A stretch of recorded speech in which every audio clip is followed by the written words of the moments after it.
And welcome back to Houston Newsmakers. As we approach the peak of hurricane season, we have been reminded that the dangers of the tropical season are very real and can cause tremendous hardships for all of us on the Gulf Coast.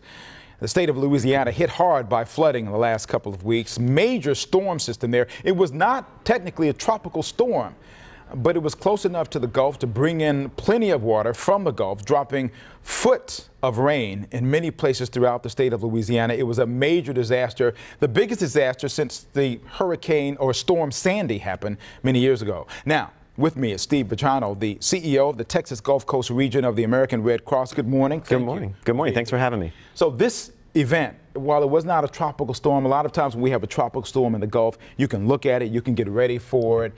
How you've talked to your friends and colleagues over in Louisiana, how are they ready for this? Or they really kind of tough to be ready for this? Well, in the American Red Cross, we are ready at any time for any sort of disaster happens. We call it all hazards. And so in some level we were ready. However, I'll say that, I think the system did sort of overwhelm people and caught folks by surprise. But we were able to marshal our resources and work with our partners and have shelters ready and have feeding plans in place so that we're able to respond as quickly like we do for any disaster. When this sort of thing happens, how do you interact with the Louisiana folks? So we're the Texas Gulf Coast region. What is their region? So that's the Louisiana region. Okay. It's one region, and they have resources throughout the state, just as we do throughout the state of Texas and our region here in the Gulf Coast. And when any disaster happens, the local resources respond first. And so the folks in the Baton Rouge area would be the first responders in, and then as the size and scope of a disaster increases, that's when we start bringing in resources from the other side. So this is a big level 7 for us. That's an internal term, but it's a very large disaster for the Red Cross. And so this is considered a nationwide disaster. We bring in resources from all across the country. And in fact, there are over 2,300 volunteers, Red Cross workers on the ground now working there in Louisiana, and they're from all 50 states. And the interesting thing about the Red Cross is that you don't really, your goal is not to go in and necessarily grab people out of the water. Your goal is to go in and do what? Well, we are not the search and rescue crew. That is not what we do.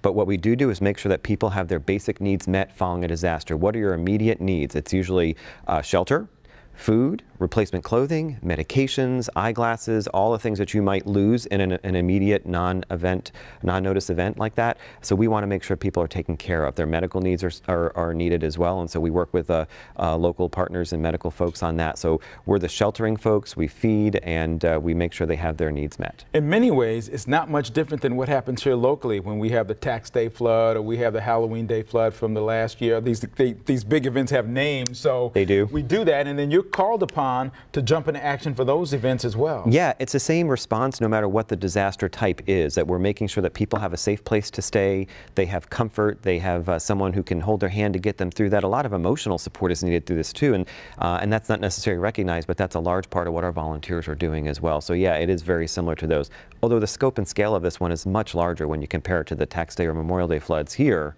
to what's happening there.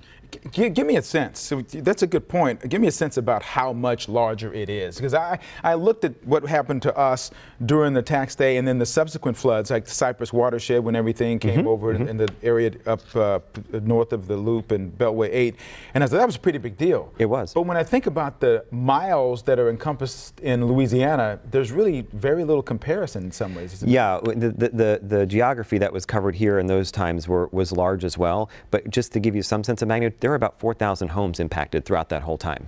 In Louisiana, we're talking over 40,000. So that's a big difference.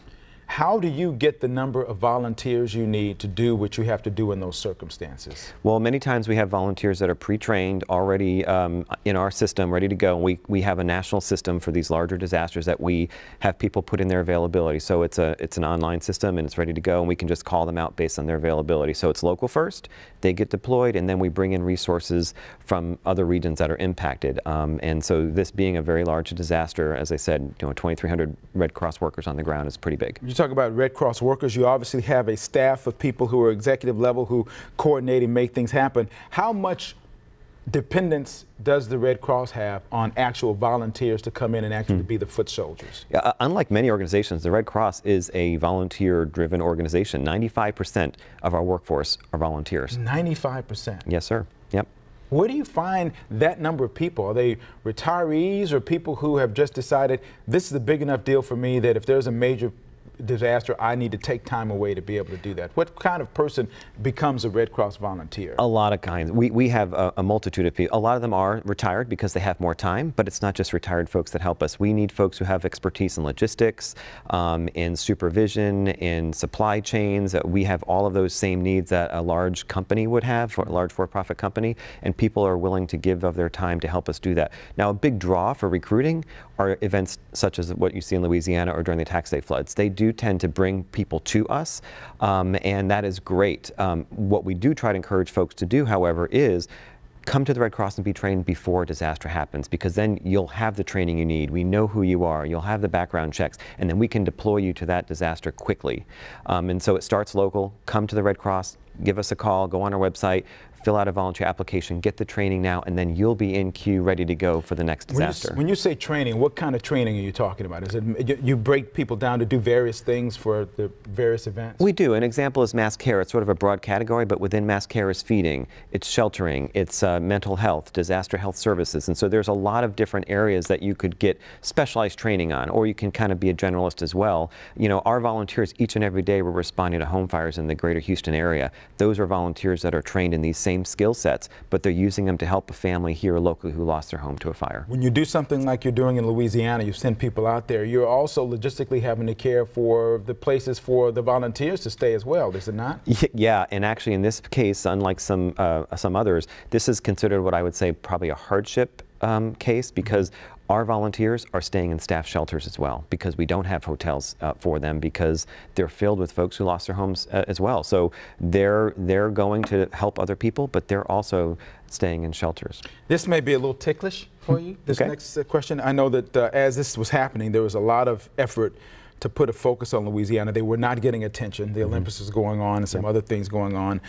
Presidential candidate Donald Trump went down and was handing out things, and there was a lot of political dust up about the fact the president wasn't there. The governor of the state asked the president not to come until there was a lot of the initial stuff was going on. When you're in that kind of environment, how much is that a distraction if you have something like that come in, like the presidential detail to come in? You know, for our organization, that's not really a distraction. That doesn't impact what we do day to day. We're in the shelters, we're helping people, we're getting them fed, we're coordinating a lot of things, but that particular type of event doesn't impact our work.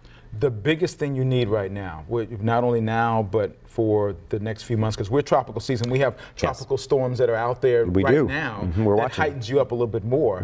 What do you tell people to be prepared for during this hurricane season? Now we're reaching the peak of it, by the way. This is the peak season. We're getting close. So the Louisiana flooding is the worst natural disaster that has since Hurricane Sandy, which you referred to. We estimate that this is going to cost the Red Cross about $30 million. To date, we've raised about $8 million, so there's a long way to go. We don't limit our services based on that. That's an estimate, and we're continuing to do the work we do, but we cannot do the work without the financial resources to make that possible. And so the first and foremost is we ask people to make a financial contribution to the Red Cross, which you can do online or by calling or even texting.